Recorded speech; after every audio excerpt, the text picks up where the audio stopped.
সম্মানিত দর্শক এবং শ্রোতাবৃন্দ, আমি ডক্টর আবুল কাশেম মোহাম্মদ মাহবুবুল্লাহ যশোরী বাংলাদেশি সেবা পার্টির পক্ষ থেকে আপনাদের সকলকে জানাই আসসালামু আলাইকুম রহমতুল্লাহ।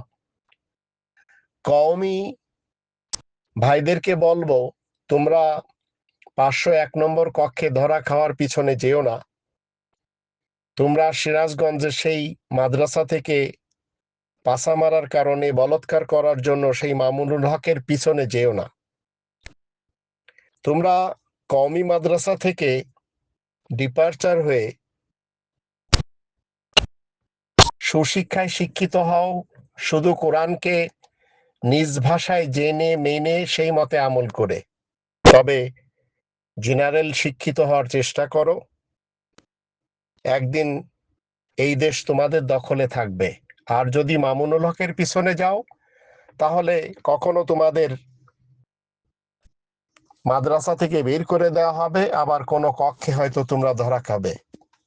আল্লাহ তোমাদের সবাইকে সঠিক বুঝ দান করুন।